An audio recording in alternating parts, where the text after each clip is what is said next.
Selamat sore. Sore dokter. Ya, Sore dok. Dok. ya. Semua sehat ya? Tuh, nggak ada yang jawab. Sehat dok. Ya, Sehat sehat. dokter sehat. Ya, Sehat dok.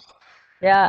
Eh, Adi saya dibantu share PPT ya, Adi. Siap dokter. Yang mana dulu Ya. dok? Tunggu. Sebelum si share, saya mau bilang dulu. Ini pertemuannya kan 2 kali. Jadi pertemuan pertama ini adalah pemaparan materi. Kemudian nanti pertemuan kedua presentasi dari tugas. Ingat, tugas itu 50% nanti nilai akhir pupusnya ya. Jadi misalkan bagus. Nah, tugasnya adalah eh, kelompok kan sudah dibagi, Dik. Ada berapa kelompok? Izin dok, dari saya belum bagus sih dok. Ya, pokoknya dibagi anggotanya 5 ya, Dik ya. Ini satu Oke kelas siap ada dok. berapa? Sekitar 37 dok. 37. Oh, berarti ada 5 nanti. Yang 3 orang ini disempil-sempilin jadi 6 gitu ya. Karena kalau satu kelompok 3 orang nggak cukup. Jadi nanti 3 orangnya disempil-sempilin. Ada 3 grup yang nanti anggotanya 6. Nah, tugasnya apa? Tugasnya adalah Anda mencari atau memilih satu topik dari topik saya. Kan topik saya ada metabolisme, ada mata. Jadi boleh milih metabolisme, boleh mata. Ya, cari referensi atau cari jurnal, kemudian dibuat tulisan, kemudian buat juga PPT. Nanti kalau sudah siap untuk presentasi, Korvi ngasih tahu saya kapan. Kalau misalnya bisa sih minggu depan ya, minggu depan itu pertemuan kedua. Kalau bisa. Tapi kalau enggak bisa, pokoknya pertemuannya 2 kali, jangan sekali ya. Kalau sekali kebanyakan. Kalau 37, berarti berapa? 7 kan? 7 kelompok ya. 7 atau, ya artinya sekaligus 7 itu rame. Apa lama ya. Jadi bagi 2 nanti. Ada yang 1, 4, ada yang 3.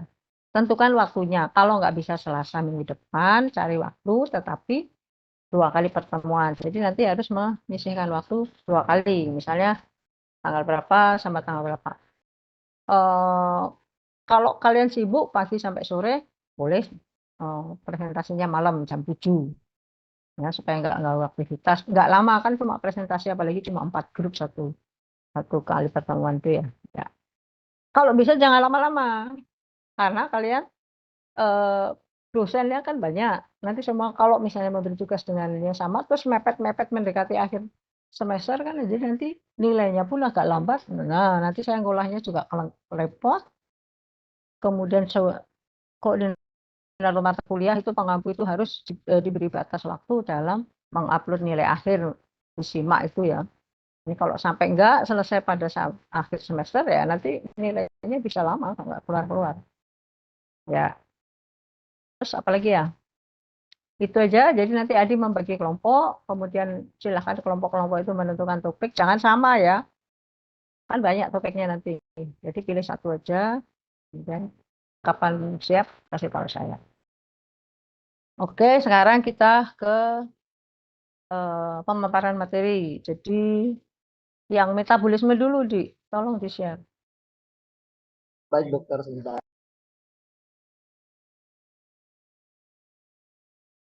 Ya, sambil nunggu. Kalau kuliah saya jangan ini ya, jangan dibiarkan saya ngomong sendiri ya. Kayak tukang obat aja, jualan obat ngomong sendiri. Kalian seperti dinabubukkan tidur. Aktif. Jadi nanti kalau di tengah-tengah itu saya memberikan pertanyaan, harus dijawab. Dan tidak harus satu orang yang jawab. Semua boleh bicara. Bebas. Ya. Jangan takut. Saya nggak menggigit kok. Kalau Anda saya tanya, kemudian tahu, saya senang banget. Pasti nilainya ini besok bagus-bagus. Paling sedih saya kalau masalah nilainya jelek-jelek. Aduh, harus remedial lagi.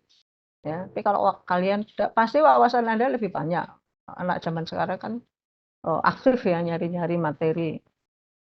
Kelihatannya semua bisa, udah bebas ujian nanti.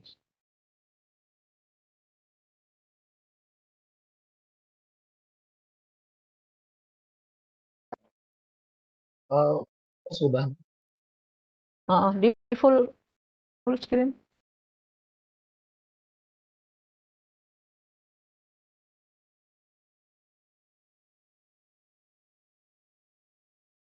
Full screen di. Oke, dokter. Oh, anu ya. Saya yang buru-buru ya. Nunggu sistem tuh bukan. Punya saya tadi sempat muter-muter sebentar. Adi, saya nanya dulu. Ini kan materi sudah saya kasih minggu lalu. Mm-mm. Minggu lalu ya. Nah, sudah di-share ke Iya, dok. kelas belum? Saya cuma share ke Semua. korti lain, dok. Kamu ini gimana sih? Semua harus dapat. Kan syaratnya sebelum kuliah baca-baca dulu. Sehingga nanti kalau ada diskusi atau gimana. Makanya saya bilang jangan saya jual obat, saya aja ngomong sendiri. Wah, si Adi ini. Kamu kalau kok kuliahnya offline tak jewer telingamu sih. Sampai panjang kayak Oh, kelinci. dokter, ini saya kirim, dok. Wow, Saya baru cuma sekarang kepikiran kirim Anda-Anda ke pada korti tahu. lain.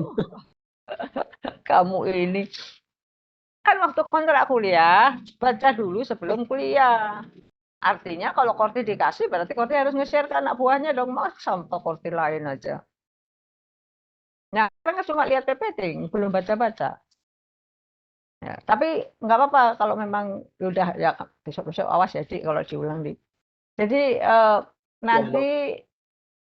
kalau saya melemparkan pertanyaan, kemudian banyak yang membaca, berarti banyak banyak yang menjawab, berarti ya ya artinya minimal tahu ya. Ini penyakit-penyakit yang dibahas di metabolisme dan mata ini penyakit umum kok. Bahkan di manusia juga ada.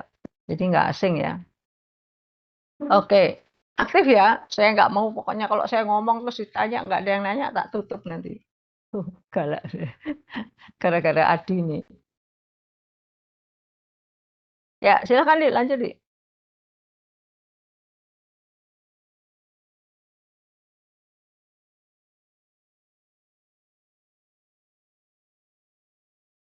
Topik saya metabolisme. Satu lagi mata. Ya. Jadi kita bahas metabolisme dulu. Ada beberapa penyakit di metabolisme, ada beberapa penyakit di mata. Jadi nanti banyak pilihan untuk bikin tugas ya. Ya, pertama diabetes mellitus atau DM. Ya, ini nggak asing lagi ya. Semua pasti pernah pernah dengar. Itu di manusia juga ada. Nama lainnya adalah eh, mungkin sering mendengar kencing manis, ya kan? Lu nggak ada yang jawab. Enggak dok, kencing manis. Ya, lalu siapa nih yang jawab nih? Cewek suaranya nggak ada wadahnya. Claudia dok. Oh, kalau dia mana wajahmu kalau dia? Saya nggak lihat. Kulihat Ini wajah Adi wajahnya. aja. Oh iya. Kalau dia Ya Cynthia Allah. Bella gitu ya? Iya, iya dok. Apa saya? Ya ya. Terus kalau masuk-masuk nilai namanya itu. Ya oke. Kalian tahu nggak kenapa disebut kencing manis? Silakan jawab. Semua boleh jawab.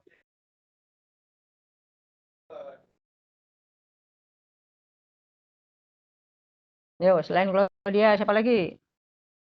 Pokoknya kalau nggak jawab, saya bilang pasti tidur. Gitu. Soalnya jam-jam segini kan ngantuk ya.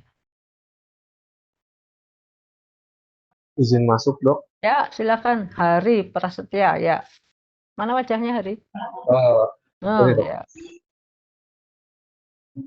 Kenapa, Kalau Hari? dari yang saya baca itu kencing manis karena adanya kandungan glukosa di urin, dok. Mhm. Oke. Lagi, yang lain. Ayo, saya minimal 5 orang biar saya tahu. Oh, kira-kira. Oh, ngerti lah. Izin menjawab dok. Yuk, no kan seneng. Rame gini.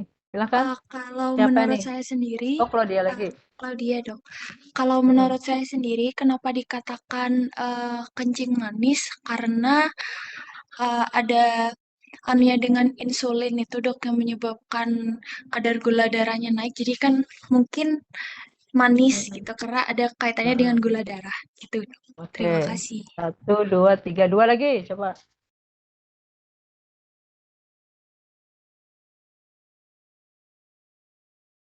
Yuk, yang lain mana?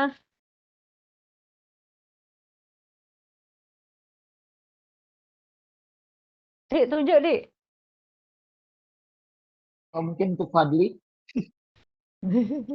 Nanti Fadli gini, aduh ini saya ditunjuk, saya nggak ngerti.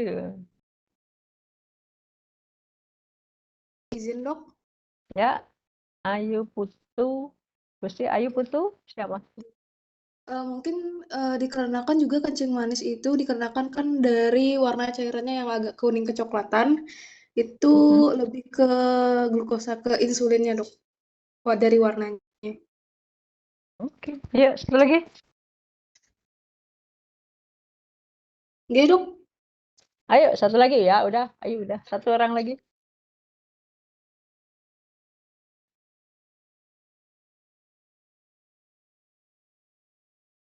Loh, mana satu orang lagi? Jangan tidur.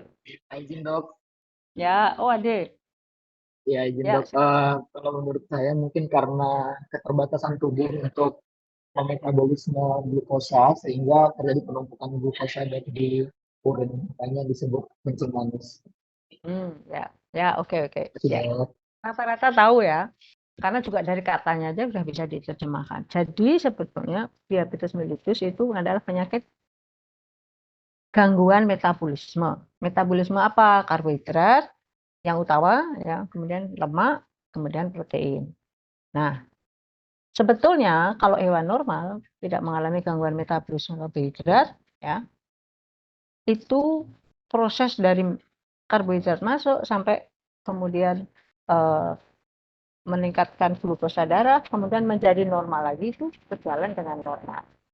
Dengan bantuan yang sebelah kanan itu insulin. Ada yang tahu insulin itu apa? Hormon dok. Ya, ya. Nah, di sini ini intinya ya. Jadi kalau Anda sudah tahu intinya, nanti yang lain-lain gampang. Sekarang saya jelaskan dulu intinya. Kalau hewan normal, ya. Jadi kalau hewan normal, ini dicermati ya, dimengerti. Nanti kalau nggak ngerti, tak saya ulang atau kalian boleh tanya. Jadi karbohidrat itu masuk ke dalam tubuh. Ya, di fisiologi masih ingat kan? Kemudian di metabolisme hasil akhirnya adalah glukosa. Glukosa ini kemana? Masuk ke dalam darah.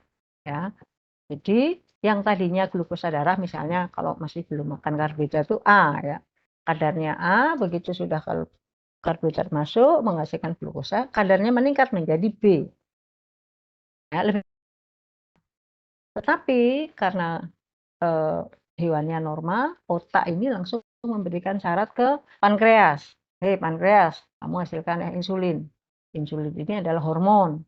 Dia akan mengatur supaya yang tadi B, kadar glukosanya itu menjadi A lagi. Ya, caranya gimana?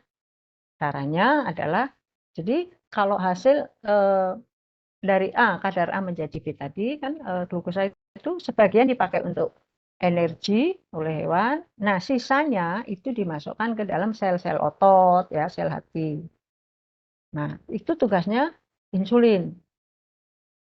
Jadi Anda bayangkan, sel otot, sel hati yang harusnya menyimpan itu di permukaannya ada namanya reseptor, ya, reseptor terhadap glukosa. Reseptor ini seperti gembok itu ya. Jadi kalau dibuka, dia bisa buka pakai kunci, dia bisa membuka, kemudian glukosa yang tadinya sisa dari untuk metabolisme, apa namanya, untuk energi tadi masuk. Tapi kalau gemboknya nggak dibuka, ya nggak akan bisa, walaupun di sekitarnya glukosa di situ. Nah, siapa yang jadi kunci? Itu adalah hormon insulin. Jadi begitu kadarnya di atas A, si otak memerintahkan pankreas mengeluarkan insulin, insulin langsung membuka reseptor tadi. Buka reseptornya sehingga glukosanya masuk normal lagi. Ya, itu kalau pada hewan normal. Nah, sampai di sini sudah bisa dimengerti. Bisa dok. Ya, Dok. kalau dia yang lain. Yang lain? Bisa dok. Bisa? Ah, oke, pinter. Kok yang jauh cuma tiga aja, yang lain mana? Berapa di satu kelas di? 37 dok. 37 ya. Ini kalau offline tak datangi ke mejanya. Ya, jadi gitu ya. Nah, itu yang normal. Sekarang yang nggak normal. Yang nggak normal itu tadi berarti insulinnya yang nggak normal. Artinya insulin bisa sedikit, bisa nggak ada. Kenapa insulin bisa nggak ada? kemungkinan pankreasnya yang bermasalah. Ya, bisa pankreasnya radang, ada tumor, bahkan mungkin ada kerusakan atau nggak punya sama sekali karena mungkin ada trauma, tabrakan atau bagaimana sehingga rusak, diangkat pankreasnya. Artinya kalau yang nggak normal itu pankreasnya yang nggak insulin nggak diproduksi, kuncinya kan nggak ada. Jadi kalau misalnya karbohidrat masuk kemudian diolah hasilnya glukosanya meningkat, glukosanya cuma ada di darah, nggak bisa masuk ke sel karena nggak ada yang buka gemboknya itu kan reseptornya nggak dibuka oleh insulin. Nah, jadi di sini adalah biang keroknya insulin. Nah, itu menyebabkan hiperglikemia. Hiper itu tinggi, glikemia itu emia, apapun ada emia itu darah, entah itu apa. Natrium, kalsium, apapun yang emia itu pasti di dalam darah. Nah, ini hiper tinggi glikemia berarti glukosanya tinggi di dalam darah. Dah, sampai sini nangkap. Nangkep, Dok. Nangkap semua. Dah, besok UTS-nya 100 semua ya. Ya, sekarang nih, karena Anda dokter hewan, belajarnya hewan, harus mengenali juga hewan-hewan yang rentan itu apa saja. Ya, ini di sini anjing, di sini ada yang rentan atau ya gampang bisa terkena diabetes adalah miniatur poodle, Rottweiler, Scottish Terrier, King Charles Spaniel, Samoyed, Dachshund. Coba dari kelas D, siapa yang 8 anjing ini? 1, 2, 3, 6 dengan 6 jenis anjing ini. Ada yang belum kenal. Miniatur poodle udah tahu? Udah kenal? Tahu anjingnya kayak apa?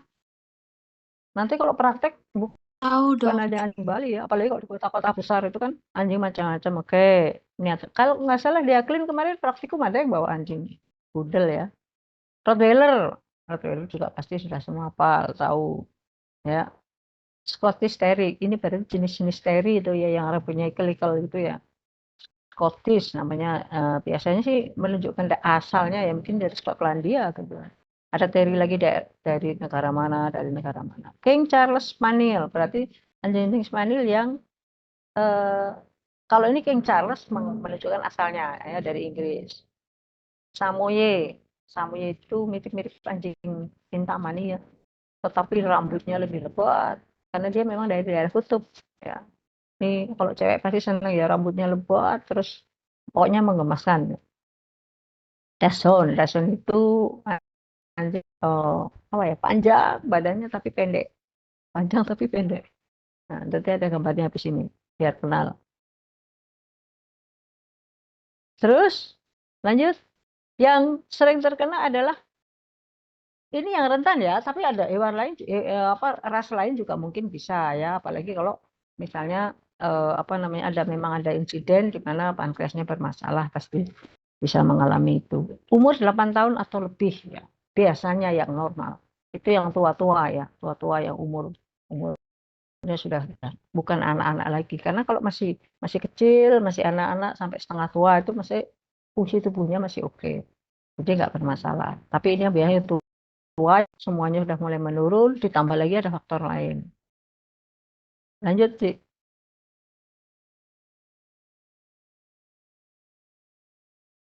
Nah ini ya, kenal sudah kan? Ada Rottweiler, ada uh, miniatur poodle, Scottish Terrier, itu King Charles Spaniel yang kanan atas tuh. Kemudian nih yang paling menggemaskan yang kanan bawah ya, Samoyed, gemes banget ya. Ininya lebat, hitam semua matanya, hidungnya, bibirnya, tapi bibirnya merah. Wah, bibirnya apa lidahnya? Dachshund yang paling kiri. Ya, kasih semua udah tahu. Lanjut. Gejala klinis ada 3 ya pada anjing. Ada yang ringan. Ringan itu artinya bagaimana? Kalau dia masuk karbohidrat, nanti ada sedikit kenaikan dari kadar glukosa darah. Tapi nanti nggak sampai 2 jam dia udah mulai normal lagi. Jadi artinya terus besok normal, nggak ada masalah kalau habis karbohidrat masuk karbohidrat nggak ada kenaikan yang berarti. Jadi cuma ya kadang-kadang muncul, kadang-kadang enggak. Jadi perlu diwaspadai juga ya. Tapi itu yang ringan. Ya yang utama itu ada 2 tipe. tipe 1 dan tipe 2. Tipe 1 itu IDDM, Insulin Dependent Diabetes Mellitus. Kemudian yang tipe 2 NIDDM, Non-Insulin Dependent Diabetes Mellitus. Siapa yang bahasa Inggrisnya dapat A? Apa itu artinya?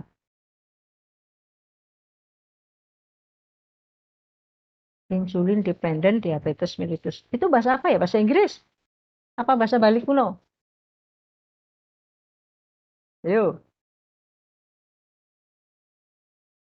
Lah, nggak yang dijawab? Selain Claudia. Coba IDDM, Insulin Dependent Diabetes Mellitus.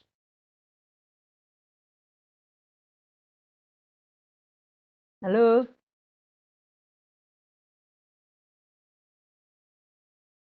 Halo? Izin menjawab, Dok.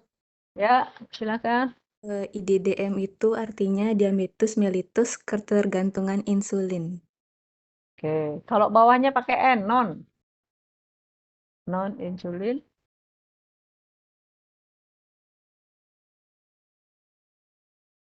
Halo, lanjut jawab. Eh, Tadi insulin dependent ya, sekarang non-insulin dependent. Berarti diabetes ketergantungan insulin non mellitus, Dok? Ya. Berarti yang pertama tipe 1 itu sangat tergantung insulin. Jadi insulin dependent, berarti dependent kan tergantung ya. Jadi diabetes tipe 1 adalah diabetes yang sangat tergantung insulin. Kalau nggak ada insulin dia tidak bisa menurun atau glukosa darahnya atau normal. Sebaliknya yang tipe 2 itu yang non insulin dependent. Jadi dia tidak tergantung. Ya. Dia masih bisa memproduksi insulin. Tapi tetap aja tinggi ini ya gula darahnya. Nah, pada manusia tipe 1 itu pada identik dengan masalah pada manusia yang muda. Tapi yang kedua itu pada manusia yang dewasa atau tua, bahkan ada yang obesitas. Ya. Jadi gimana? Supaya Anda tahu tipe 1. Jadi artinya dia tergantung insulin. Artinya insulin yang dia produksi itu kurang atau sama sekali nggak ada. Tadi kan sudah saya bilang, mungkin pankreasnya bermasalah sehingga nggak ada insulin atau insulinnya kurang sekali sehingga dia tidak bisa menetralkan atau mengatur kadar gula darah tanpa pemberian insulin dari luar. Ya, itu tipe 1. Kenapa pada manusia muda? Sebenarnya manusia muda kan bisa, dia nggak ada masalah. Tapi ya karena insulinnya sendiri primernya di situ, makanya dia tergantung dari insulin dari luar, itu tipe 1. Yang tipe 2 ini kenapa pada dewasa yang normal ini ya, pankreasnya nggak masalah, dia masih bisa memproduksi insulin, kemudian masih normal, artinya kadarnya pun nggak, pankreasnya pun utuh.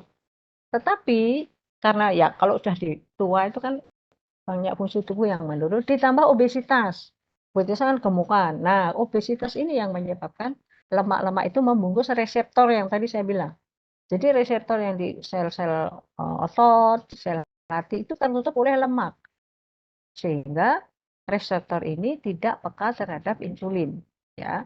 Reseptornya ada, insulinnya ada diproduksi malah, tetapi karena tertutup oleh lemak tadi, sehingga si insulin, si kunci ini nggak bisa buka gemboknya, nggak bisa buka reseptor. Jadi glukosa nggak bisa masuk ke sel. Nah, itu prinsipnya. Paham? Tipe 1 dan tipe 2. Paham, Dok.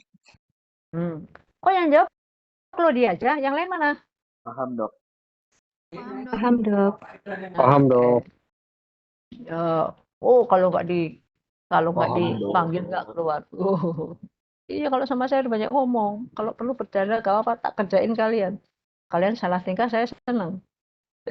Ya, gejalanya adalah poliuria, polidipsia. Itu rangkaian itu ya, nggak bisa terpisah. Jadi istilahnya kalau Anda juga misalnya ke kedokteran itu PUPD, poliuria, polidipsia. Itu selalu PU pasti diikuti oleh PD. D Demikian juga misalnya ada diabetes insipidus itu ya, yang banyak air aja banyak, itu juga PU banyak, PD juga. Poliuria, polidipsia. Kenapa poliuria? Ya, karena masih ingat osmosis ya, osmosis itu kan alir air yang dari hiper ke hipo. Ah, ini di darah itu hiper kan, ya keluarlah cairannya ke sana, kemudian yang masuk ke ginjal juga berusaha untuk menetralkan dengan cara gimana? Dengan cara ya dikeluarkan. Jadi sering keluar. Kalau enggak nanti ginjalnya lama-lama rusak ya. Jadi dikeluarkan, dia banyak kencing tuh. Otomatis sel-sel tubuh kekurangan cairan, merasa haus, makanya minum terus. Jadi itu kompensasi ya polidipsia. Kemudian pada anjing itu kadar gula darahnya normalnya 60 sampai 100 mg per desiliter. Ya, jadi kalau misalnya lebih 130 misalnya ke atas itu sudah dicurigai mengalami diabetes. Ya. Ingat pada hewan, Anda kan pasiennya banyak nih. Itu kadar gula itu beda-beda. Misalnya anjing 60 sampai 100. Kucing beda lagi, sapi beda lagi, hewan yang lain ya beda lagi. Jadi nanti ya makanya hebat ya, dokter hewan tuh masing-masing hewan tuh punya ini sendiri. Sehingga nanti kalau misalnya Anda mengobati nggak bisa disamakan. Oh si kucing kok kadarnya sekian, normal bagi kucing, tapi si anjing kadar segitu nggak normal ya. Jadi harus tahu itu. Nanti pengobatan sesuai dengan kondisi. Kemudian ada lagi polifagia. Kenapa polifagia? Polifagia artinya banyak makan. Kan banyak ya, tapi nggak nambah-nambah. Glukosa yang tadi masuk ke dalam darah itu kan sebagian dipakai energi, sebagian disimpan ya jadi glikogen, jadi cadangan untuk energi. Nah, karena tidak masuk ke dalam sel, jadi sebenarnya sel-sel yang lain merasa butuh makanan juga kan, merasa lapar, sehingga memicu untuk otak ini, ayo makan banyak-banyak supaya karena dia membutuhkan energi tapi tidak ada energi yang masuk, jadi dia makan aja, rasanya lapar aja. Jadi ada 3, PUPD tambah polifagia. Itu cirinya. Kemudian ada komplikasi. Komplikasi diabetes itu ada 2, jangka pendek dan jangka panjang. Yang jangka pendek adalah ketoasidosis. Jadi itu pokoknya proses berjalan gitu ya. Prosesnya seperti itu. Kemudian yang jangka panjang itu artinya hewan ini sudah mengalami DM mungkin sekian tahun gitu ya. Itu akan muncul komplikasi yang jangka panjang.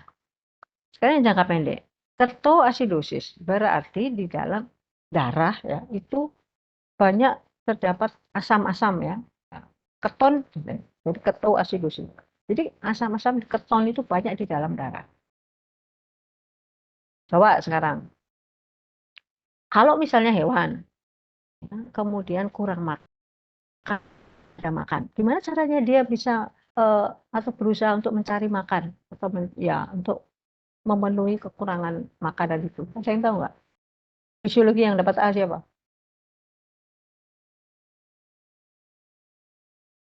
Ayo.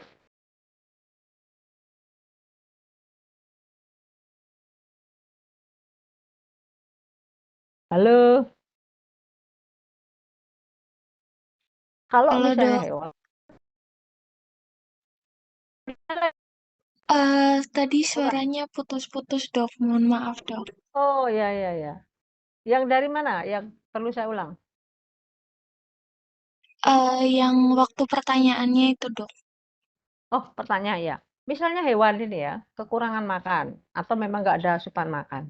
Bagaimana cara dia berusaha untuk memenuhi rasa laparnya ya, rasa laparnya atau untuk memenuhi kebutuhan untuk hidupnya karena nggak ada masukan makanan.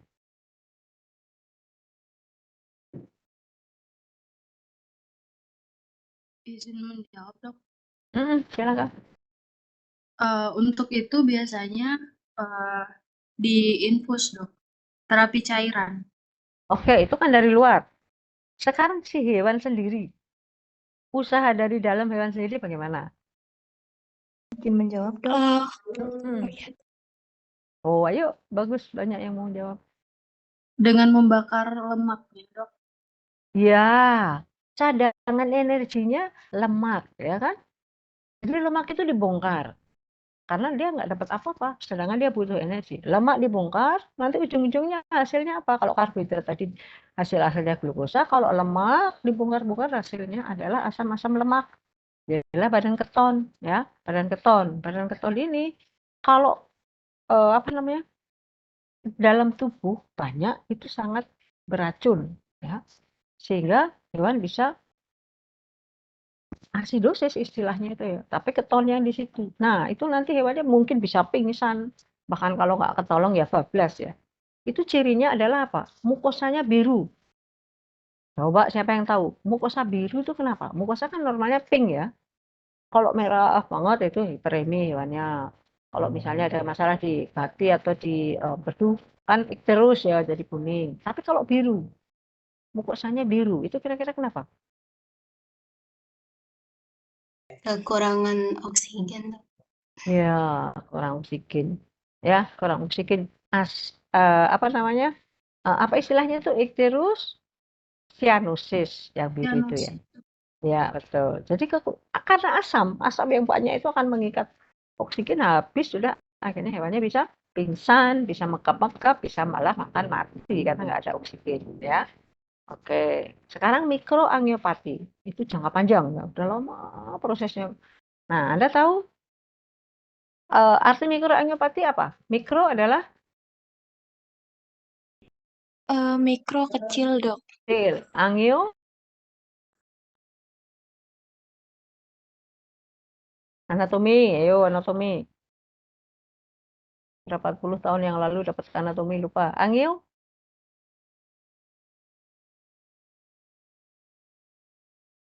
Nah kan lupa.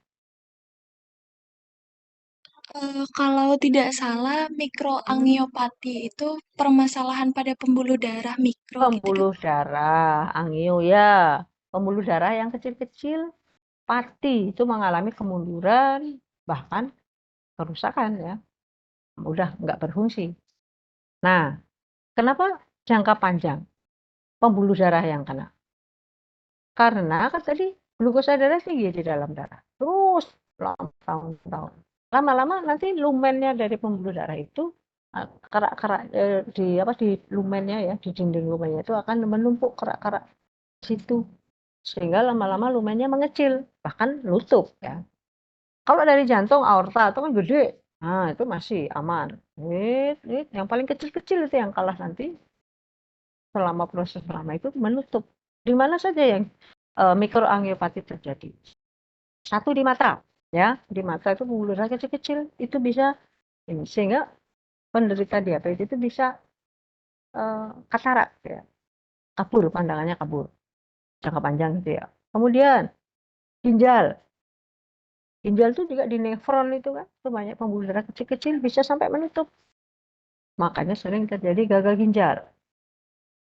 Kemudian di ujung-ujung kaki, di ujung-ujung jari, ya itu juga pembuluh darahnya mengecil. Makanya kalau penderita DM ini luka di ujung-ujung jari, ya nggak sembuh-sembuh. Ya, kenapa? Oksigennya nggak ada. Kan darah membawa oksigen, itu cepat proses penyembuhan. Tapi kalau nggak ada sama sekali, ya nggak ada fungsinya, lama-lama busuk. Nah, busuk itu kalau pada BDM itu harus dipotong, diamputasi. Karena kalau nggak, nanti dia akan menjalar ke pembuluh darah yang masih itu menjadi sepsis. Ya, kalau sepsis keracunan seluruh tubuh, nanti ujung-ujungnya mati. Ya. Potong. Ternyata masih ada yang kesini, dipotong lagi, potong ya sampai tidak ada yang busuk-busuknya masuk ke pembuluh darah. Kemudian pada hewan jantan terutama, ya itu di alat kelamin. Jadi kita dokter hewan tidak ada istilah tabu ya membahas tentang alat kelamin.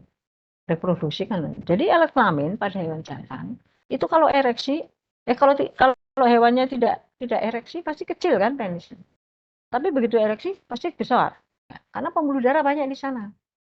Nah, pembuluh darahnya sekarang tersumbat, tidak ada aliran darah ke sana, sehingga tidak bisa ereksi. Makanya penderita DM pada manusia juga kalau jantan, kalau laki-laki ada istilahnya impoten. Jadi itu yang mikroangiopati itu ada impoten, ada luka nggak sembuh-sembuh, ada katarak, ada gagal ginjal. Saya tahu? Ngerti maksudnya? Paham, Dok. Ya, oh, ayo nanti bagus nilainya semua. Lanjut, Dik.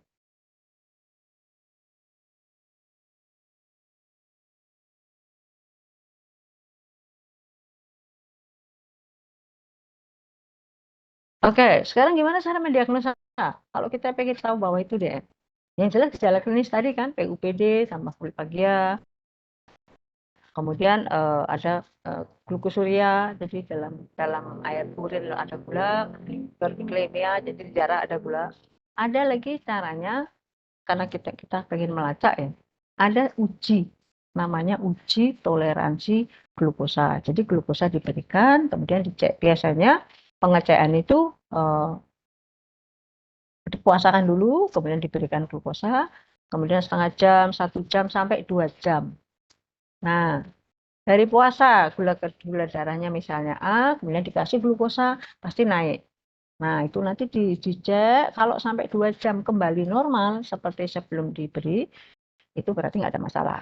Tapi setelah 2 jam masih aja tinggi, nah itu sudah curigai adanya DM. Gitu.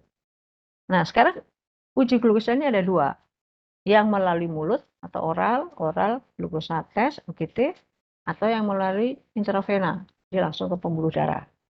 Beda waktunya ya, karena kalau per oral lebih lama, kalau IV lebih cepat. Jadi kalau per oral ini puasa, kemudian diberi, kemudian setengah, 1 jam, 2 jam. Cek. Kalau yang IV per 15 menit. Ya, jadi nanti pada saat sampai 1 jam mungkin kalau lebih cepat dari per oral, harus normal lagi, itu udah normal. Kalau nggak normal berarti ya dicurigai DM. Ya. Tipe ringan tadi kadang-kadang naik, kadang-kadang turun, darahnya nggak gula darahnya nggak continue, diet karbohidrat, minum obat-obat hipoglikemik yang menyebabkan glikemia turun. Tapi kalau tipe 1 sudah jelas tadi, tergantung kan, dependen, harus diberi insulin. Kalau tipe 2 diet. Kenapa diet? Karena tadi obesitas terutama, yang lemak membungkus reseptor tadi mulai berkurang, sehingga nanti reseptor akan peka lagi terhadap insulin. Sehingga kalau ada masukan karbohidrat, insulin bisa bekerja. Tapi kalau obesitas, tambah lagi kemampuan berkurang, udah tua ya susah ya. Oke, lanjut.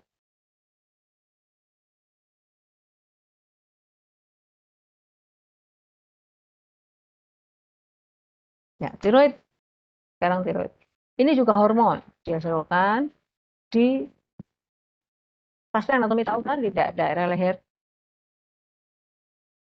Tiroid ini sebetulnya fungsinya nggak banyak ya, sedikit. Dia hanya menyumbang berlangsungnya metabolisme di seluruh tubuh, metabolisme apa saja ya. Tapi walaupun fungsinya sedikit, kalau nggak ada tiroid juga bermasalah, atau kelebihan tiroid juga bermasalah ya. Jadi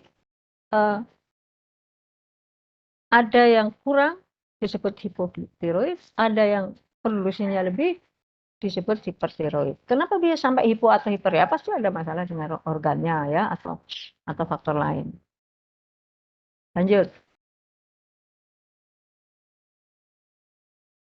Ini gambarnya, cari sendiri nanti di mana lokasinya. Ya, di depan situ. Terus lanjut.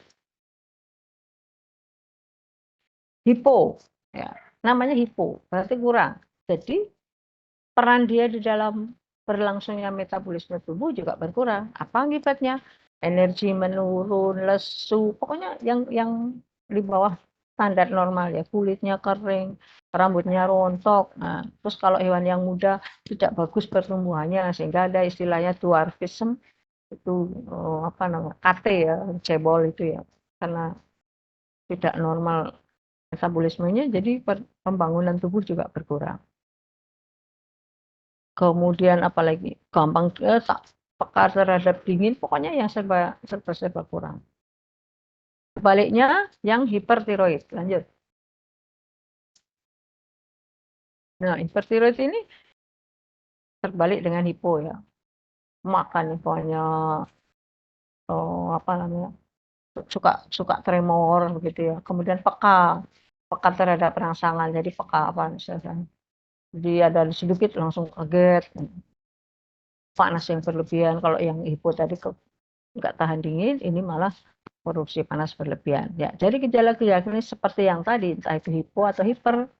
Untuk mengetahui memastikan boleh dicek kadar tiroid. Bisa ditentukan. Ya, lanjut. Sekarang hipokalsemia. Coba dari istilahnya hipokalsemia. Artinya apa?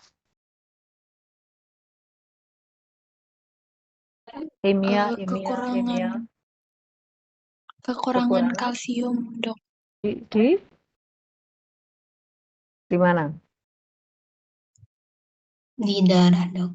Pada darah, dok. Ya, kan emia darah ya. Jadi sebetulnya darah itu ya, kalau dilihat kan cuma cairan aja ya, cairan ya warnanya merah, terus nggak banyak. Itu kok di dalamnya kadarnya banyak sekali. Tadi ada glukosa, sekarang kalsium, kemudian adalah magnesium, ada natrium, ada urea, macam-macam ya. Jadi kalau sampai ada masalah dengan darah ya, komponennya banyak nanti bermasalah ya. Jadi vital ya, darah itu banyak sekali kandungannya, kadarnya kan macam-macam di sana dan bisa diukur. Kalsium pada hewan yang normal itu kadarnya sekitar 9,8 sampai 11,7 lagi satuannya miligram per desiliter atau miligram per 100 mililiter. Desiliter dengan 100 mililiter sama ya. Masih ingat itu zaman SD pakai tangga begitu ya, kiloliter, hektoliter, dekaliter ya. Desiliter sama dengan 100 mililiter. Atau kalau Anda menemukan tulisan 9,8 mg/% sama ya. Jadi itu satuan dari kadar di darah itu satuan. Nah, kalsium bekerja di dalam tubuh. Kalau tadi glukosa dipengaruhi oleh hormon insulin, kalau kalsium hormonnya ada 3 nih. 1,25 dihidroksikolekasiferol. Kemudian paratiroid, kemudian kalsitonin. Itu 3 hormon ini saling melengkapi. Ada yang merombak, ada yang ada yang membangun, ada yang masuk untuk diperlukan tubuh. Nah, satu hormon yang pertama tadi itu akan bisa bekerja dengan baik dalam menyerap kalsium kalau ada vitamin D. Jadi kalau nggak ada vitamin D, meskipun misalnya ini makanin konsumsi yang mengandung kalsium tinggi, nggak ada gunanya. Ya, misalnya contohnya yang paling gampang, ini saya nih udah tua ya, kan memerlukan kalsium nih supaya saya nggak osteoporosis ini. Beli susu yang mereknya bagus, harganya mahal.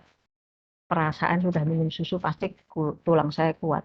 Tapi saya nggak ada kalsium, saya nggak pernah berjemur, saya nggak pernah, atau kalau misalnya mendung nggak ada matahari, saya nggak minum suplemen vitamin D, nggak ada gunanya tadi itu, percuma buang-buang uang beli susu mahal ya. Jadi vitamin D itu sangat penting dalam metabolisme kalsium di dalam badan. Yuk lanjut. Kenapa sampai terjadi hipokalsemia? Ya karena memang kalsiumnya kurang, intake-nya kurang, atau ada masalah di pencernaan. Jadi untuk menyerap kalsium nggak bisa. Kalau misalnya apa sih pencernaan tuh? Misalnya radang usus, radang lambung, atau apapun, sehingga sistem penyerapan kan pasti juga terganggu. Termasuk asupan kalsium juga nggak bisa diserap ya, sehingga menyebabkan hipokalsemia. Vitamin D rendah tadi ya, karena vitamin D juga berperan. Oke, nah sekarang patologinya bagaimana? Hipokalsemia itu bisa terjadi pada hewan muda, bisa terjadi pada hewan tua. Kalsium, ada yang tahu kalsium itu fungsinya apa?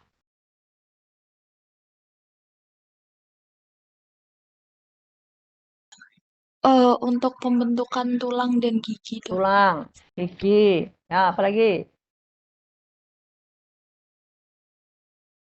Fisiologi, ayo. Yang dapat A. Selalu cari yang dapat A. Untuk pembekuan darah, Dok. Ikut berperan pembukaan darah. Lagi, padahal nanti saya fokusnya ke tulang sih. Tapi coba ingat nggak kalsium fungsinya apa saja? Masih ada lagi 2 yang belum. Kalsium, Pelepasan hormon dan enzim mungkin, Dok. Kerja pelepasan hormon otot, dan Dok. enzim. Otot, ya betul. Satu lagi, Satu lagi mungkin fungsi saraf. saraf, ya. Jadi kalau kalsiumnya kurang, itu nanti otot, saraf, sistem pembekuan darah dan tulang akan terganggu. Nah, di sini saya fokusnya di hipokalsiemia di tulang ya. Jadi kalau kalsium itu dalam pembentukan tulang tadi kan. Kalau hewan muda itu tulangnya masih tulang rawan. Untuk menjadi tulang keras itu memerlukan kalsium. Ya, istilahnya untuk mineralisasi tulang itu sehingga nanti tulangnya jadi keras, jadi kuat jadi hewannya. Tapi kalau yang dewasa, sistem mineralisasi dari tulang rawan sampai jadi tulang keras itu normal, udah terjadi, tulang kerasnya udah terbentuk. Tetapi untuk mempertahankan tulang ini tetap walaupun sudah dewasa memerlukan kalsium. Kalau kalsiumnya kurang, nanti apa yang terjadi? Tadi ada pembongkaran kan, ada pembongkaran, ada pembentukan sehingga tulangnya yang sudah keras tadi menjadi keropos.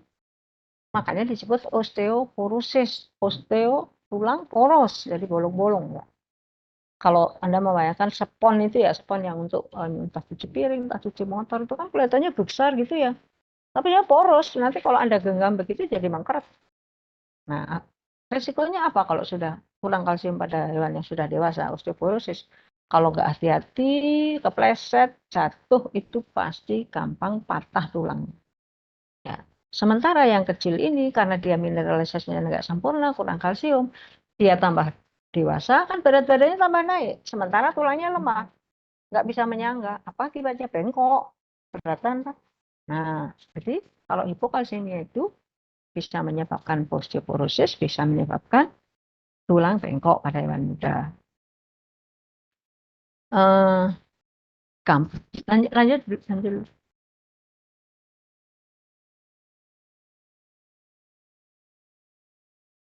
Lanjut, Di. Diagnosanya gampang, gejala klinisnya tadi toh. Kalau misalnya, tapi yang paling kelihatan tuh yang muda, karena bentuk tulangnya bengkok. Kalau yang dewasa kan nggak kelihatan. Cuma nanti kalau sampai ya ada insiden patah tulang, gampang sekali patah tulang. Tuh. Tapi untuk memastikan dengan ronsen. Kalau ronsen pasti kelihatan bengkoknya, bentuk tulangnya seperti apa kan kelihatan ya. Pengobatannya pasti melawan dari penyebab. Penyebabnya kurang kalsium, ya diobati dengan kalsium. Diet yang banyak kalsium, ikan, susu, atau yang lain. Kemudian vitamin D perlu, karena vitamin D nanti dipakai untuk proses penyerapan kalsium. Oke, lanjut. Eklamsia atau milk fever. Milk fever itu sebenarnya dipakai untuk hewan besar ya, untuk sapi, hadora. Eklamsia untuk hewan kecil, untuk anjing. Tapi semua sama. Ini juga sama penyebabnya kadar kalsium rendah. Cuma pada eklamsia ini khusus pada betina yang dewasa, kemudian dia bunting tua atau sehabis melahirkan. Ya, kalau tadi hipokalsiemia kan hewan jantan bisa, betina bisa, muda bisa, tua bisa ya. Tapi kalau eklamsia ini khusus pada hewan betina, bunting tua atau habis melahirkan. Kadar kalsiumnya rendah sama ya. Munculnya biasanya ya mulai seminggu 2 minggu ke sana ya setelah melahirkan. Sebab apa? Karena hewannya menyusui ya, menyusui. Nah, kalsium yang dibutuhkan untuk pada hewan bunting untuk membentuk fetus itu kan ada pembentukan tulang ya, itu memerlukan kalsium. Itu lebih kecil dibanding kalsium yang dibutuhkan untuk membentuk ASI. Nah, makanya kalau misalnya hewan pada saat bunting kekurangan makanan kalsium, di tubuh juga nggak ada stok kalsium, begitu melahirkan, kemudian menyusui, apalagi kalau anaknya banyak. Kan ASINya jadi keluar banyak, kalsiumnya istirahat banyak, sementara stoknya nggak ada, lama-lama mengalami eklamsia. Nah, yang paling rentan pada anjing adalah anjing-anjing yang ras kecil, ya, atau hibrid ya. Jadi bangsa-bangsa yang ya kayak mainan lah, yang kecil-kecil. Kenapa begitu ya? Karena memang dia kapasitas tubuhnya nggak banyak ya. Apalagi tambah lagi kurang intake kalsium, gampang sekali terkena. Kalau yang ras besar biasanya jarang ya, karena dia juga mungkin stoknya ada eh, lebih lebih banyak dibanding hewan yang ras kecil ya. Kemudian gelisah ya, pokoknya begitulah, lemah kan, udah kalsiumnya habis, nanti lama-lama kalsium tadi untuk otot, untuk tulang, hewannya lama-lama ambruk. Ambruk berbaring nggak bisa bangun-bangun, jadi lumpuh ya. Itu yang bahkan nanti kalau misalnya ini termasuk saraf juga kena. Makanya kalau misalnya anjing ini sampai lumpuh, ambruk, lumpuh, kemudian si anjing itu akan tremor sarafnya ya kan. Karena kalsium tadi kan salah satunya juga ke saraf ya. Jadi yang eklamsia ini selain dia lemah, kemudian dia ambruk, tidak bisa bangun lagi, ototnya lemah, tulangnya juga lemah, kemudian tremor, nah, sarafnya kena. Oke, lanjut. Ya, ototnya kaku, jalan sembarangan, pokoknya ya tulang, otot, dan saraf itu terkena semua ya. Parah ini bisa jatuh ke samping, kemudian kaki menendang-nendang. Maksudnya gimana? Kok kaki menendang-nendang? Hubungannya apa? Jadi kalau sudah parah, tulang nggak bisa nahan tubuh karena kalsiumnya berkurang, jatuh kan? Otot pun juga lemah, nggak bisa bangun. Kemudian hewan tapi dia masih sadar. Posisi saya kok begini, saya mau bangun. Makanya kakinya seperti mengayuh sepeda itu. Tapi ya nggak bisa bangun. Ya, salah satu gejala. Kenapa kok kakinya nendang-nendang? Pengen bangun tapi nggak bisa. Lagi kalau pengobatan adalah melawan dari penyebab. Pengobatannya juga penyebabnya kalsium yang rendah, diberi treatment yang mengandung kalsium. Pada eklamsia ini dianggap kasus yang emergensi. Artinya apa? Kasus ini gawat dan segera harus mendapat penanganan. Ya, kalau misalnya sudah ketahuan dari riwayatnya, dari kondisinya, kita sudah tahu ini hewan eklamsia, harus segera diberi preparat kalsium lewat intravena supaya cepat. Kalau sampai itu lambat, tidak cepat ditangani, ya tadi saya bahayanya bisa lumpuh, bahkan nanti bisa mati, nggak bisa sembuh ya, jadi infausta. Tapi kalau cepat nanti diberi kalsium intravena, kemudian dia kembali normal kadarnya, nggak berapa lama nanti dia bisa bangun. Ya, sepele ya. Telat telat saja memberikan obat dia habis infausta. Infausta bukan berarti mati ya, artinya nggak bisa pulih. Ya, dia masih hidup, masih sadar, tapi udah lumpuh. Sekarang kalau lumpuh terus, apalagi begitu terus tremor, gimana anaknya mau menyusu? Kan jadi keganggu terus nggak bisa ya. Jadi rugi induk, rugi anak. Oke, diberi pengobatan, kemudian sementara anaknya dipisah dulu. Carikan susu pengganti ya, banyak susu dari komersil itu. Nanti sekali-sekali disatukan dengan induknya. Sementara induknya diperbaiki kondisinya. Nanti kalau sudah oke nggak apa-apa ya sudah selesai, sudah sembuh ya. Tapi kalau telat ya nanti lumpuh. Lanjut, habis metabolisme, tapi matanya belum. Jadi kita lanjutkan ke mata. Ganti PPT di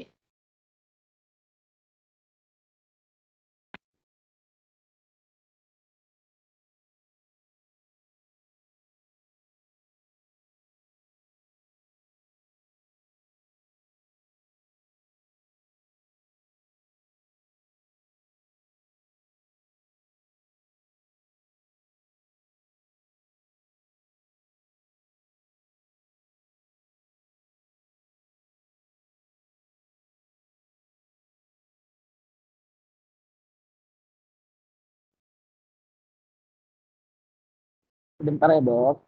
ya sabar. Kendalanya ya pokoknya saya memaklumi.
Oh, di laptopnya sudah full screen dok, mungkin masalah jaringan. Oh gitu. Ya nggak apa-apa. Yang lain sudah bisa lihat. Saya damping laptop juga sih, saya biar tahu. Soalnya kalau pakai HP ini saya nggak bisa lihat. Yang lain sudah bisa lihat? Bisa, Dok. Sudah, Dok. Bisa. Oke, lanjut di. Ya, penyakit mata. Ya. Kalau mata dulu di anatomi dipelajari ya? Atau di mana? Ada ya? Iya dok, Di dia anatomi dipelajari, Dok. Oh ada ya, berarti tahu udah nggak asing lagi kan dengan bagian-bagian mata. Ya, jadi mata ya itu kecil ya, kelihatannya cuma kecil, tapi sebetulnya masalahnya banyak itu. Baik dari luar sampai ke belakang. Kelopak mata aja satu itu kalau masalahnya udah banyak, belum lagi kornea, belum lagi konjungtiva, belum lagi yang lain-lain sampai ke belakang ya. Kalau mau mempelajari mata jadi ahli mata mungkin 1 semester belajar nggak cukup ya. Tapi kalau Anda jadi ahli mata berarti apa namanya? Di Indonesia ini belum banyak ya. Yang paling top itu kan dokter cucu itu ya. Itu lengkap itu alat ilmunya, alatnya ya. Alatnya kecil-kecil. Kalau mereka kan mata kan kecil ya. Oke, ya jadi mahal ya memang. Tapi menyenangkan juga. Apalagi kalau misalnya ahlinya dikit lah, harus lah. Belajar. Kalau saya suka belajar melawan apa istilahnya suka melawan arus. Orang belajar kambing, anjing, saya belajar kuda, saya belajar monyet. Orang belajar ini, nah artinya begitu nanti ada masalah, oh yang ini udah umum, ini nggak ada siapa, dokter ini siapa, pasti saya maju. Saya memang sudah jelaskan, mata ini nggak jarang. Yang lain belajar yang ini, padahal mata ini, aduh rumit, walaupun kecil rumit ya. Kasusnya juga banyak. Ya, tapi ya itu kan selera ya. Oke, mata, ada bagian luar, ada bagian dalam. Bagian luar sudah nggak asing lagi. Ada kelopak mata, pasti tahu kan kelopak mata. Kemudian ada precorneal tear film. Siapa sudah pernah mendengar istilah precorneal tear film atau belum pernah mendengar? Halo?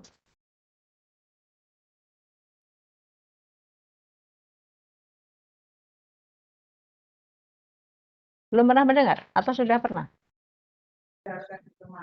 Sudah pernah, Dok. Sudah pernah? Oke, coba kalau diingat-ingat apa itu precorneal tear film kalau sudah pernah, biar yang lain dengar.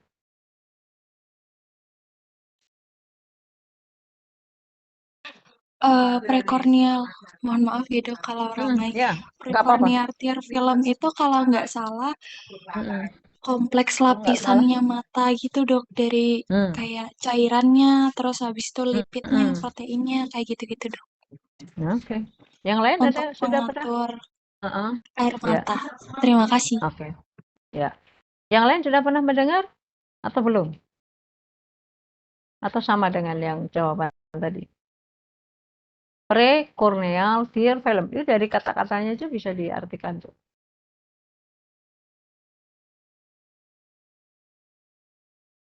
Loh, kok nggak ada yang jawab? Belum pernah? Halo, yang lain mana? Sepertinya di anatomi saya dulu belum pernah dengar dok. Oh, belum pernah dengar. Oke, ya, oke. Ya, kelopak mata bagian luar termasuk ya. Kelopak mata sudah tahu semua kan? Precorneal tear film dari kata-katanya. Tear air mata ya. Film, maksudnya di sini film itu melapisi. Precorneal berarti sebelum kornea kan, berarti di luar ya. Maksudnya di depan ya. Jadi sebetulnya ini precorneal tear film ini bagian dari mata yang di depan. Tugasnya adalah melapisi kornea supaya menjadi lembab. Ya. Precorneal tear film itu terdiri dari 3 komponen. Jadi kalau misalnya nanti menyebut precorneal tear film itu 3 bagian mata, ini harus Anda tahu. 1, kelopak mata. Ya, kelopak mata bagian dalam ya, konjungtiva. Kemudian yang kedua, membrana nictitan. Kalau membrana nictitan pasti sudah pada dengar ya, sudah pernah dengar ya. Membrana nictitan. Kalau Anda lihat ayam, pas melek, merem, kemudian melek, ada lapisan putih itu. Kuda jelas banget kelihatan kalau misalnya dia merem, kemudian melek, lapisan putih itu akan ikut masuk ke dalam kelopak mata. Jadi itu membrana nektitan, membran lapisan, itu disebut kelopak mata ketiga. Kemudian yang satu lagi adalah kelenjar air mata, ya di depan kornea itu ada kelenjar air mata. Jadi konjungtiva, membrana nektitan, dan kelenjar lakrimasi. Ini komponen dari prekorneal tear film. Tugasnya adalah melapisi kornea supaya lembab. Karena kornea itu dia tidak kering, dia harus lembab, dia tidak bisa menghasilkan sendiri cairan. Prekorneal tear film ini yang berfungsi. Caranya gimana? Hewan berkedip 1 detik aja, itu sudah membasahi kornea, ya, berkedip begitu. Itu tiga-tiganya bekerja. Konjungtiva, kelenjar air mata, membrana nektitan itu mengeluarkan cairan. Nah, jadi berkedip begitu, kornea jadi lembab sehingga tidak gampang rusak. Karena kornea itu walaupun tipis lapisannya, kalau sampai rusak, padahal kecil ya, tipis ya, rusak, tidak cepat diatasi, itu bisa menyebabkan kebutaan. Makanya prekorneal film ini sangat dibutuhkan. Kemudian lakrimal dan sistem nasolakrimal. Lakrimal itu cairan ya, cairan air mata. Nasolakrimal, memang ada cairan yang berhubungan dengan hidung. Ya. Kemudian konjungtiva, udah tahu kan, membrana nektitan nih, tadi sklera, kornea, ini bagian luar. Lanjut.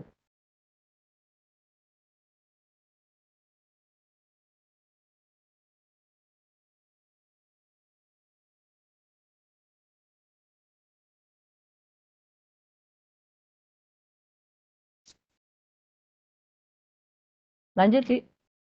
Oh, berkendala ya. Nah, gambar dipelajari ya. Itu ada bagian-bagiannya itu, bagian mata luar, bagian mata dalam. Nanti lebih dihayati lagi sehingga Anda menjadi ahli mata. Lanjut. Nah, ini yang dalam. Kalau tadi yang luar, sekarang udah dalam. Mulai iris, badan siliaris, koroid, lensa, di dalam ya, vitreus, cairan di sana, kemudian retina. Ada satu lagi, yang nomor berapa itu? 2. Tapetum. Pernah mendengar tapetum? Pernah, Dok. Apa itu? Fungsinya apa Yang itu? warnanya hijau-hijau kebiruan. Hijau kebiruan. Hijau kekuningan. Ya. Hijau Hewan metalik, Dok. manusia, kenapa? Halo, siapa tadi yang bicara? Tadi kayaknya ada yang bicara cowok. Saya, Dok, hijau metalik. Oh, Adi, ya. Ya, pada manusia nggak ada, tapi pada hewan ada. Khususnya anjing, kucing, karnivora itu yang suka nokturnal, hewan yang aktif malam hari. Nah, itu kalau misalnya ada sinar, ya pernah lihat toh? Kucing, matanya jadi kuning, kuning-kuning, kehijauan ya, atau kadang-kadang merah gitu. Jadi itu dia apa istilahnya berpendar ya. Jadi kena cahaya itu dia merefleksikan. Sebenarnya fungsinya dia untuk memfokuskan pandangan untuk menangkap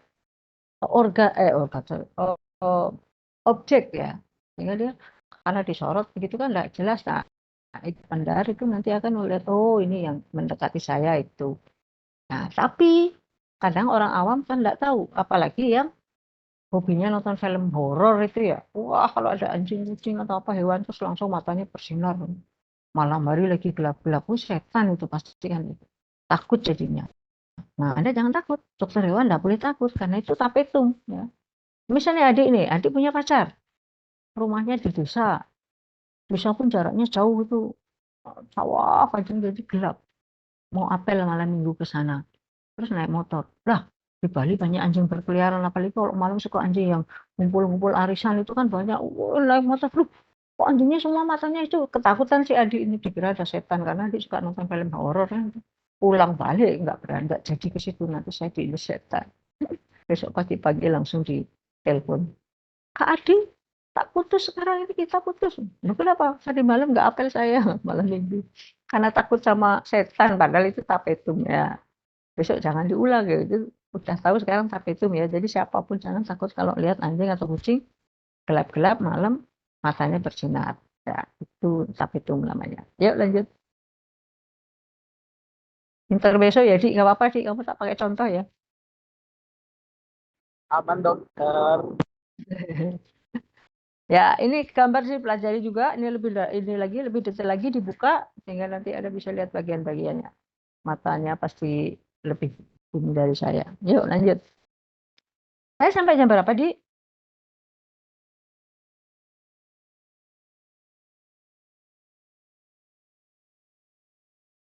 Sampai jam berapa sekitar? Nanti kelewatan. Enggak ya? Masih Setengah lagi 4 kan? 10 menit. Ya, nanti kalau misalnya nggak selesai dibaca ya, gampang kok. Nggak susah. Oke, mata itu adalah organon visus. Organon itu organ, visus visi ya, melihat. Jadi mata itu untuk melihat seperti lensa. Jadi kalau ada lensa bisa ngelihat. Tapi kalau nggak ada lensa ya udah, nggak bisa, gelap dunia rasanya, tidak punya listrik gitu gelapnya. Terus, nah bisa rusak mata itu dan bisa menyebabkan buta yang permanen. Dari mana? Dari luar. Dari luar tuh bisa macam-macam kan. Udah, ini pasti bisa dihayati. Dari luar ada debu, ada kotoran, ada benda-benda asing merusak bagian mata bagian luar. Nah, kalau yang dari dalam itu biasanya umur tua. Kalau umur tua kan biasanya memang organ-organ berkurang fungsinya. Mungkin ras juga bermasalah, menyebabkan mata bermasalah ya, ras. Nah, jadi ada rasa tertentu yang mata itu gampang sekali mengalami masalah. Contohnya apa ya? Pernah lihat anjing itu ya, kecil matanya melotot. Nah itu kalau dia aktif banget, apalagi berantem sama itu, kadang-kadang matanya bisa keluar spontan gitu ya. Nah, kenapa begitu? Itu ras ya. Jadi kalau mata itu ini isinya ada bola mata, kemudian ini ada orbit. Orbit itu apa? Apa? Apa sih istilahnya itu yang wadahnya itu ya. Nah, orbit ini bisa dangkal. Kok dangkal itu berarti kan jarak antara dasarnya sama mata kan pendek, tapi bisa dalam. Nah, dalam berarti matanya terfiksir. Nah, yang dalam jarang mata bermasalah itu kuda ya. Kuda itu terfiksir benar. Jarang ada kuda yang sangat excited banget, matanya sampai keluar, nggak ada. Tapi kalau anjing-anjing yang brachycephalus ya, artinya yang mukanya pendek-pendek itu ininya dangkal. Sehingga kalau ada masalah, ada terlalu aktif, mata itu bisa keluar. Ya. Itu genetik ya diturunkan. Mungkin ada restu yang punya masalah dengan mata gitu ya. Oke, mata bermasalah tidak jarang menyebabkan kematian, tapi kerusakan ya. Ya, lanjut.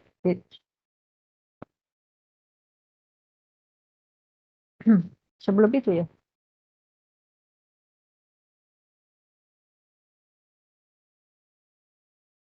Sebelumnya ya, kelainan mata tadi ada kerusakan dari luar maupun dalam. Kelainan juga luar maupun bagian dalam. Kalau luar kan, luar tadi kan kelopak mata sampai ke kornea ya. Kalau dalam kan mulai lensa, vitreous dan sebagainya. Nah, dari luar kelopak mata itu bisa entropion, dysesiasis, ectopic cilia, ada tumor. Nah, banyak ya, kecil padahal bagian luar. Di dalam juga mana? Kornea, ada katarak, bisa di lensa, kemudian atopi retina di dalam bermasalah, kemudian ya badan cereoskleroid semua ada bisa bermasalah ya. Terus lanjut gambarnya, itu dilihat nanti gambarnya itu ada yang entropion. Entropion itu apa? Kelopak mata itu masuk ke dalam. Ya, lanjut gambarnya. Jadi kalau Anda perhatikan, kelopak mata anjing itu air rambutnya ya, bukan bulu ya, jangan bulu mata. Kalau bulu kan enggak, kalau bulu mata Syahrini kan itu. Bukan juga rambut mata. Kalau rambut mata masih aneh. Jadi istilahnya silia. Kelopak mata anjing itu di bagian atas itu ada garis ya, membentuk garis, itu tumbuh rambut, itu silia namanya. Dan itu hanya ada di kelopak mata atas. Kelopak mata bawah nggak ada. Hanya kalau Anda misalnya nanti perhatikan anjing, kelopak mata atas saja yang ada rambutnya, yang bawah nggak. Nah, kalau ada kelopak mata ada rambutnya, suatu saat kelopaknya masuk ke dalam, pertumbuhannya ke dalam begini, Itu namanya entropion, entro ke dalam, kalau ektropion keluar. Entropion pasti rambutnya ini silianya ini akan menusuk-nusuk ke kornea sehingga kornea bermasalah. Luka, kemudian dia infeksi di sana, ya bisa menyebabkan kebutaan. Kemudian silia sendiri harusnya tumbuhnya di satu garis rambutnya. Kadang-kadang rambutnya tumbuh di luar garis. Atau kadang-kadang tetap di garis itu, tetapi bentuknya keriting ya, keriting dan biasanya cenderung menusuk mengarah ke dalam. Nah, itu sering sekali kasusnya seperti itu. Yuk lanjut, Is. Nah, itu gambarnya itu yang instrupion tuh rambutnya silianya ke dalam tuh, korneanya ketusuk. Kalau yang kanan tuh extropion keluar, itu jelek kan? Jadi artinya kornea jadi banyak terbuang, kering sinar udara, sinar matahari segala macam, jadi cepat kering, itu juga akan bermasalah. Sehingga semua harus diperbaiki. Kalau instrupion berarti ini masuk. Kelopak mata yang bagian luar ini diiris kulitnya, diiris atau digunting sedikit, nanti dijahit. Sehingga dengan ditarik begitu ini akan mengangkat sehingga silianya bisa ke arah luar. Kalau yang ektropion nanti ya dia diperbaiki supaya mungkin di sini diiris sedikit, ini ujung-ujungnya itu ditarik sehingga agak sedikit menutup, kornea terlindungi. Itu ya. Kemudian kalau yang lanjut, kalau yang dictysiasis atau ectopic cilia ya itu rambutnya nanti perhatikan, ada yang tumbuh di satu garis, tapi ada yang tumbuh yang di luar garis. Bahkan ada yang keriting masuk, itu harus dicabut ya, dihilangkan. Oke, lanjut. Udah habis ya, Dik, waktunya, Dik.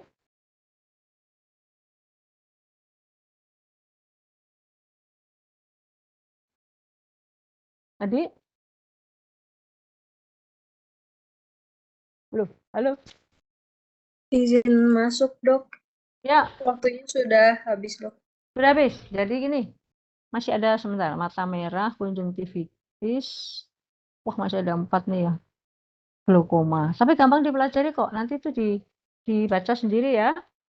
Kemudian lagi saya ingatkan untuk membuat kelompok, menentukan topik, dan segera membuat tugas. Ingat, tugas itu nilainya bobot akhirnya 50%. Jadi buatlah sebaik mungkin, baik dalam pembuatannya, kemudian dalam presentasinya. Yang UTS, UAS segala macam itu nanti semua di total 50%. Ya, jadi tugas paling banyak. Moga-moga semua dosen memberi tugas begitu, nilainya ada pasti lulus semua. Terus satu lagi untuk saya, kan ada UTS, komponennya ada UTS, ada tugas ya. Untuk kelas ini, Maaf apakah memotong, mau? Dokter. Iya, Seperti kenapa, tadi Di? settingan jam saya salah, jadi saya bilang 10 menit lagi, Dok. Ternyata masih ada sisa waktu, Dok, 20 menit lagi. Hah? Kok tadi Iya, habis Dok, waktunya? settingan jam saya salah, Dok, tadi, Dok. Oh, gitu. Ya, ya, ya, ya. Sekarang gimana? Mau dilanjut apa udah kadung saya sudah bilang selesai? Lanjut aja, Dok. Lagi Lanjut. 20 menit. Iya, Dok. Oke, ada satu penyakit yang ini nih. Ke ini aja di KCS, keratokonjungtivitis. Kalau yang mata merah itu cuma membedakan mata merah karena konjungtivitis atau mata merah karena gangguan lain. Itu aja bedanya. Keratokonjungtivitisika. Jadi nomor 2 akhir di KCS. Ini penting, banyak sekali kasus terjadi. Setelah ini, Di.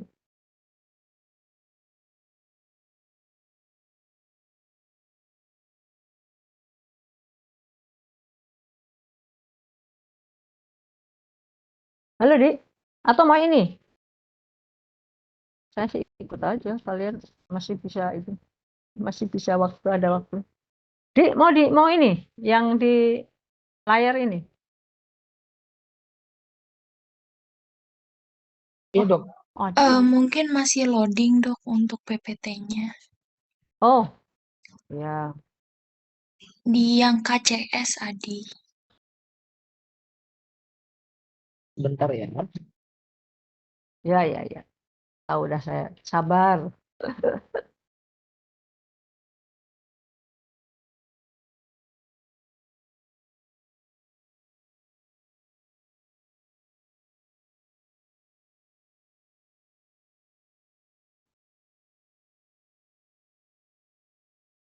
Ya, keratokonjungtivitis sika. Ya, kalau diambil ini konjungtivitis berarti kan konjungtivanya radang ya. Kalau keratis biasanya yang beradang itu adalah kornea. Jadi ini kornea dan konjungtiva ini beradang ya. Keratokonjungtivitis sika. Sika itu kering ya kalau ini. Disingkat dengan KCS. Itu umum, istilah itu umum dan banyak apa namanya? Banyak terjadi. Ya. Nama lainnya adalah dry eye atau sirup ophthalmia. Dry eye berarti matanya kering. Mata kan seharusnya tadi terutama kornea yang bagian luar kan harusnya lembab. Tetapi ini kering ya. Jadi bisa karena tidak cukup ini produksi air mata sehingga kurang di dalam membuat lembab mata, atau tadi prekorneal tear film itu bermasalah, entah bermasalah di bagian mana, tiga-tiganya atau mungkin dua komponennya atau satu, sehingga memang menyebabkan tidak cukup produksi cairan itu sehingga matanya kering ya. Terus apa lagi ya, jadi kalau bagian mata itu lembab, jadi kornea selamat, kornea akan berfungsi dengan baik.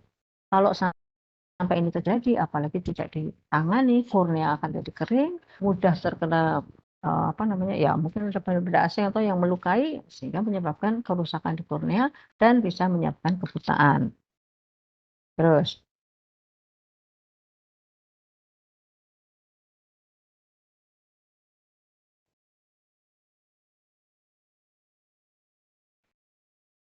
ini punya saya yang muter-muter nih. Yang loading punya saya atau yang lain juga? Sama juga dok, masih Sama, loading. ya. Enggak, yang tadi cepet. Sekarang ini punya saya juga ikutan loading lama.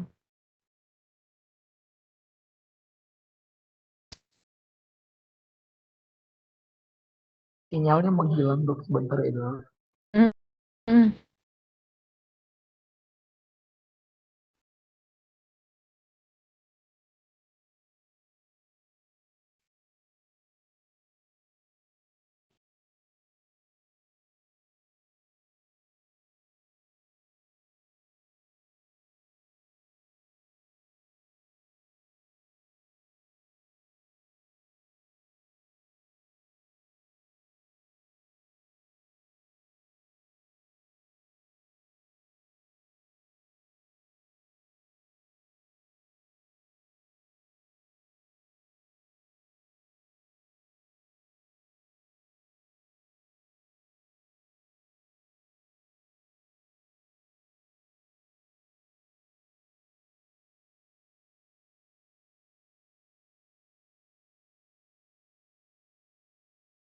Mungkin teman-teman ada yang bisa bantu share screen. Ini laptop saya kambuh lagi nih penyakitnya. Kambuh, sakit ya Iya dia. dok, kan kemarin sempat dok saya bilang Oh laptopnya ya. rusak dok. Oh. Mungkin Claudia bisa bantu.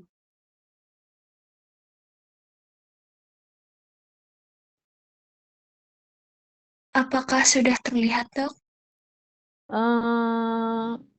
Apa nih? Penyebab ya judulnya ya, yang itu ya. Iya dok.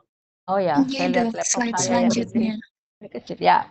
Penyebab KCS ya bisa kongenital ya, diturunkan. Memang ada sih yang diturunkan, tapi ya enggak semua. Kemudian saraf yang merangsang untuk produksi itu juga bermasalah. Kemudian ada atrofi, ya umurnya tua kan biasanya memang berkurang ya. Selalu tua itu selalu berkurang. Kemudian pemakaian obat-obatan, ya, itu juga mempengaruhi produksi air mata ya.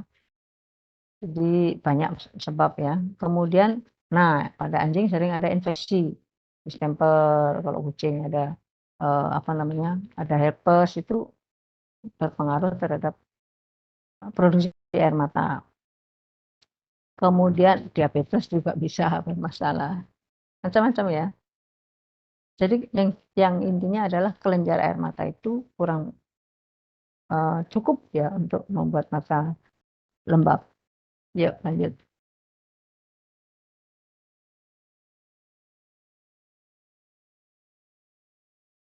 Gejala klinisnya bisa lateral, bisa bilateral, bisa mengeluarkan apa sih istilahnya itu, discharge atau apa tuh? Atau leleran, atau kalau orang Bali pecahan itu ya, ada kotoran di matanya itu. Kemudian hewan juga merasa nggak nyaman ya, aduh mata saya kok kering, rasanya beda kok. Kalau matanya lembab itu lebih nyaman, kalau kering itu rasanya kadang-kadang berkedip aja sakit. Hewannya jadi nggak nyaman. Kemudian merah ya, sekitarnya merah, sklera terutama kelihatan. Karena kornea keruh jelas, karena tidak ada yang membuat lembab. Kemudian produksi tear filmnya menurun. Nah sekarang untuk mengetahui apakah ini mata ini karena kekurangan cairan kelenjar air mata atau enggak, itu ada tesnya namanya STT. Jadi untuk mendiagnosa KCS itu adalah STT. STT bukan skor teruni ya kalau sebenarnya, tapi skimmer tear test. Jadi tes untuk ini air mata, jumlah air mata ya. Mungkin skimmer ini yang menemukan kali ya. Jadi ini untuk mengukur seberapa kuantitas. Kuantitas itu kan jumlah ya, bukan kualitas air mata, tapi kuantitas. Nah, itu bentuk tesnya itu seperti kertas lakmus. Anda pasti ingat kertas lakmus kan? Panjang begitu, ada skala-skalanya di situ.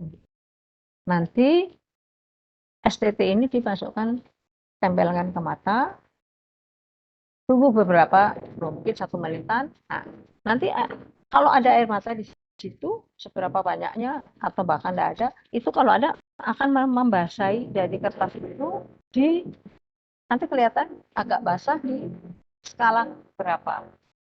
Ada skala normalnya. Kalau normalnya pada anjing sekian, kalau kucing sekian. Jadi kalau kurang dari itu berarti nggak normal. Coba lanjut setelah ini baru. Nah ini ya. Jadi taruh di mata itu ada, kalau Anda mungkin ini gambarnya kurang ini ya, kurang tajam ya. Jadi ada skalanya itu di kertas itu. Milimeter ya. Jadi nanti itu ditaruh di pojok mata, dibiarkan dulu kira-kira 1 menit. Nanti berapa nilainya di situ. Nilai dari air matanya, kuantitas. Berapa lanjut. Nih hasilnya ya. Kalau anjing normal STT itu sekitar 15 sampai 22 mm. Jadi di skala itu dalam 1 menit. Kurang dari itu dianggap air matanya kurang. Ya, sehingga untuk antisipasi sebelum sampai parah, mungkin diberi tetes mata atau mungkin diberi air mata pengganti ya. Kemudian kalau pada kucing itu 10 mm dalam 1 menit itu 10 mm. Nah, gimana sekarang?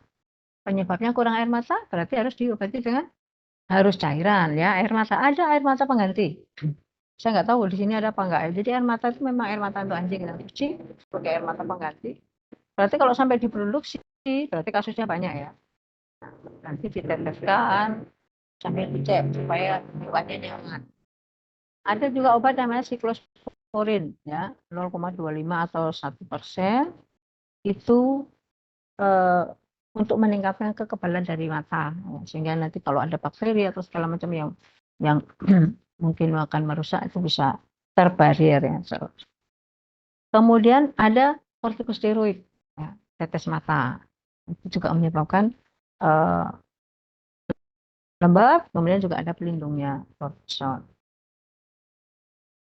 Oke, lagi satu ini selesai, udah waktunya habis ya di glaukoma, kalian habisin ya.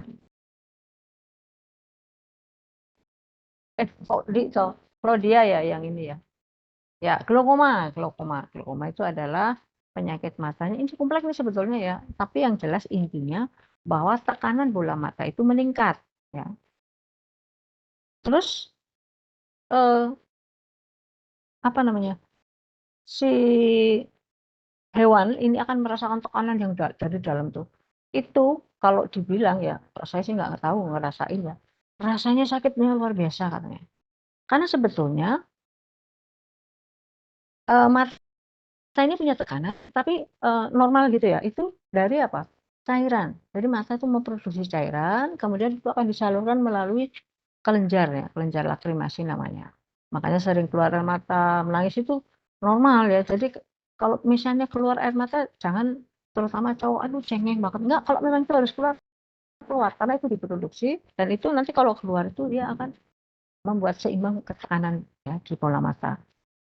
Nah, tekanan meningkat itu akan menekan ke sana ke sini, bahkan nanti saraf pun terkena. Glaukoma yang sampai tidak teratasi itu juga menyebabkan kebutaan ya, karena tekanannya menyebabkan sel-sel yang sekitarnya itu mati, terutama yang fungsinya untuk melihat. Harus seimbang tekanan antara produksi cairan dengan yang dikeluarkan. Nah, biasanya pada glaukoma yang mengeluarkan ini kelenjar itu kadang-kadang tersumbat. Tersumbat kenapa? Bisa ada radang di situ, bisa ada benda asing di situ, atau bisa mengecil lumennya karena mungkin masalah trauma segala macam, sehingga produksi air mata diproduksi terus, tapi keluarnya nggak seimbang. Ini yang menyebabkan tekanan. Ya, jadi menyebabkan glaukoma ini namanya. Terus lanjut.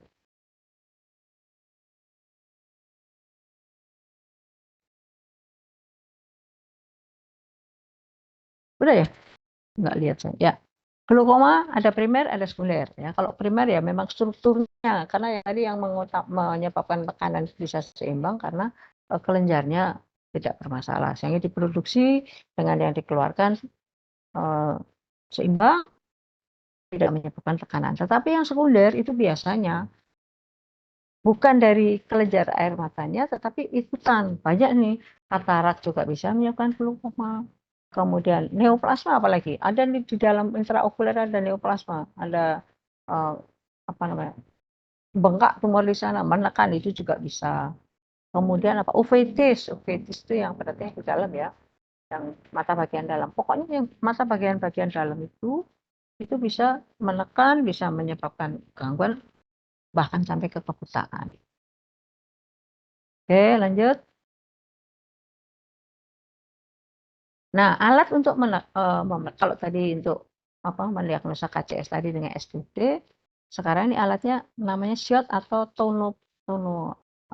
tonometri. Ya, ada dosen kita namanya Pak Tono, mungkin udah pensiun kali enggak. Jadi kalau ini batu loncatan, ada alat untuk mengukur tekanan bola mata Pak Tono, pakai Tono. Namanya tonopen atau tonometri atau SHOT ya, itu ditaruh di mata, kemudian dia akan bisa mengukur tekanannya sekian. Terapinya ya sudah, kalau masih kurang 24 jam itu bisa dipakai, ada obat namanya latanospros. Ya, ini mungkin sediaan untuk menurunkan produksi atau mengeluarkan cairan sehingga menjadikan seimbang. Ya, rasanya udah habis ya. Nah, udah selesai, Claudia? Ya. Sudah, Dok. Wah, waktu saya moga-moga nggak melewati. Jadi pertemuan kita cukup. Kemudian saya tunggu kabar dari Korti, nanti kapan mau ada mau presentasi. Presentasinya 2 kali ya, jangan sekaligus nanti kelamaan.